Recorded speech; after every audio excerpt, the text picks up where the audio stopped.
El que concluye es un sexenio perdido para México. No hay nada que celebrar.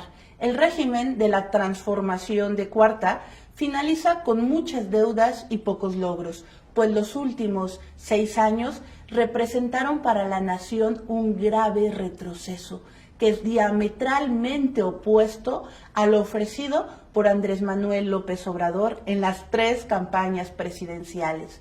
Los discursos y promesas de combate a la corrupción, el lema de no robar, no mentir y no engañar y la cartilla moral solo fueron eslogan de campaña, porque como gobierno ninguno cumplió.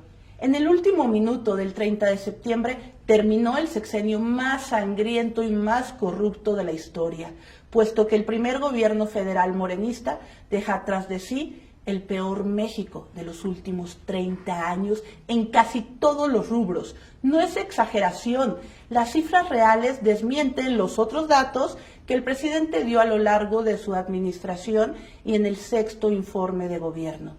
En materia económica, la crisis es grave.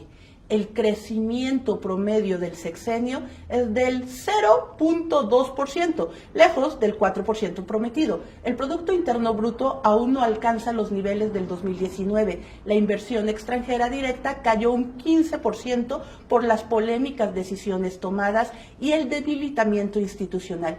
Tampoco hubo generación de empleos.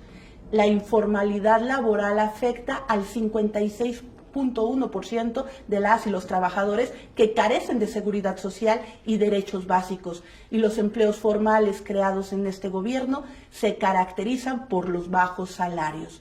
Con ello se condenó a la pobreza a millones de mexicanas y mexicanos. Las megaobras sexenales se convirtieron en un barril sin fondo y en el símbolo de la opacidad y la corrupción por la cantidad de recursos que absorbieron y la falta de rendición de cuentas. Solo en el Tren Maya el presupuesto aumentó en más de 70% en relación al proyectado inicialmente y la refinería de Dos Bocas aún no produce combustible. Pemex, la empresa preferida del gobierno, está al borde de la quiebra por la acumulación de pérdidas millonarias, resultado de una gestión irresponsable. Se incumplió la promesa de combatir la corrupción y el nepotismo. La familia presidencial y sus allegados hicieron negocios millonarios aprovechando el poder, la información privilegiada y la impunidad.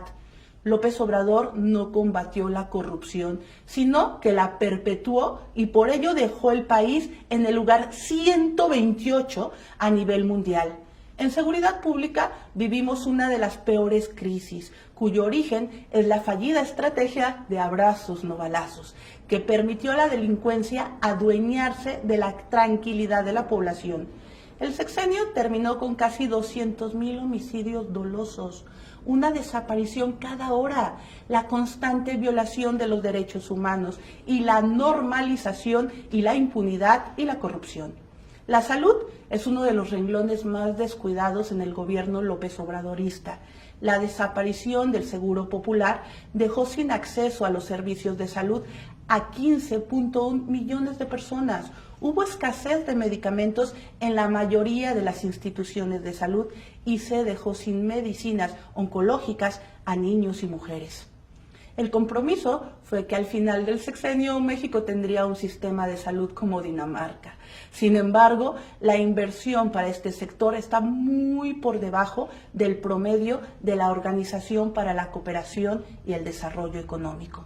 Mientras que la falta de liderazgo y de eficiente gestión de las autoridades federales durante la pandemia del COVID-19 dejó como saldo 800,000 muertes. La lista de incumplimientos es interminable, tanto que el legado de AMLO será el de un gobierno totalitario que privilegió el populismo y la represión sobre el bienestar de la ciudadanía, dejando hoy una nación en llamas, con números rojos, con una economía que depende de alfileres y con el futuro hipotecado. A la sociedad nos costará mucho tiempo y esfuerzo reconstruir el país. Ese México que sufrió la destrucción de sus instituciones y los avances democráticos. No obstante, Las mexicanas y los mexicanos cuentan con el Partido Acción Nacional para participar y liderar los esfuerzos que nos permitan alcanzar un futuro confiable para la nación. Aún hay esperanza.